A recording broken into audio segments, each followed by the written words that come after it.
Anton Berry, head coach of the women's basketball team at Tallahassee University.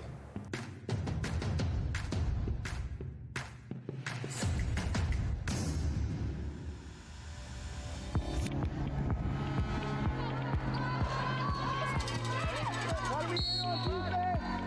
What are we eating on Tuesday? Huh? What are we eating on Tuesday? Special. Empty!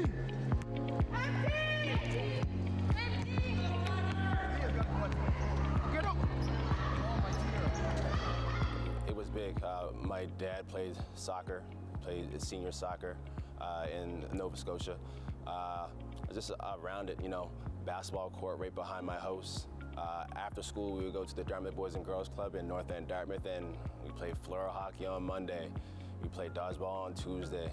Wednesday was basketball, right? So every day after school, we'd go. And then when I got a little bit older, it'd be night dropping. So I'd have a soccer practice at Dartmouth High or basketball practice. When we're done, all of our friends, we would go to the Boys and Girls Club and we'd play more, right? So it was an outlet and a safe place for us to go.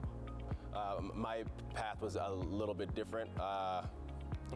I'm not saying I wasn't bright, but I didn't focus on my academic piece. So usually if you don't focus on it when you get to grade 12, then you're a little bit scrambling. So I had to actually go back for extra year of high school. And there was a rule put in that you couldn't play extracurricular activities. So I couldn't play on the soccer team, I couldn't play basketball. So I just had to focus on my academics. I was doing well, but as we can see it with some of today's youth, if you don't have sports there, it can get really bad. So I was doing okay, but then I was missing it. So let's say I reverted back to grade 12 and they actually wanted to expel me from high school. So my mom, being the strong-willed mother she is, you got yourself into the mess, you get yourself out. So that's when I was like, well, I got to get back in school. So I contacted Black Educators Association and I got in touch with a lady named Barb Hinch.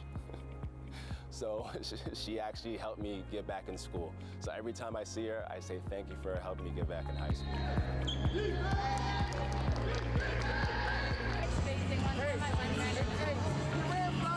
That's how we do it. Not like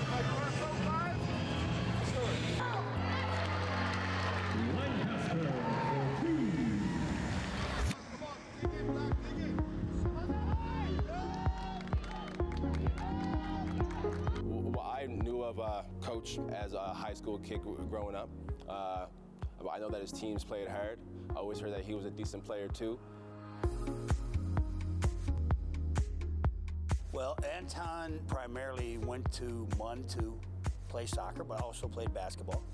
He played point for me, did a great job until I'll never forget in the mount in the gym there. We were playing UNB St. John. It was a nothing game. We were up by quite a bit and just planted his knee and tore his ACL. So he rehabbed that, and while he was doing that, I know that he had aspirations of getting into coaching, as with a lot of my former players when they graduate. I'll take them under my wing and give them the opportunity. I was fortunate enough after my mountain career, I was cut short by injury, to be a grad assistant. So I just took that year and I just kept my mouth shut and I just watched. When he got his BD, he was coaching and teaching high school, and it was an opportunity for him to have his own team. So he was at Cole Arbor for a few years. And then when I got the Dow job, my first call was, hey, you want to be an assistant here? Well, I just about didn't join him.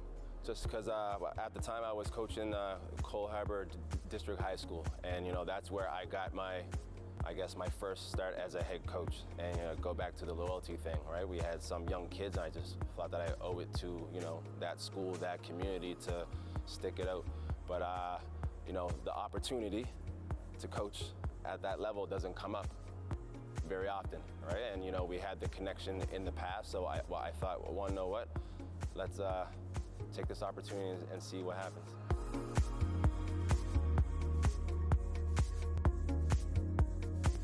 Myself, coach, the players, staff put in to get the program to where it is now. It's not easy, right? And again, hard work, loyalty, and passion, and I think good things happen. And And we had a group of kids when we first came in that believed in the vision.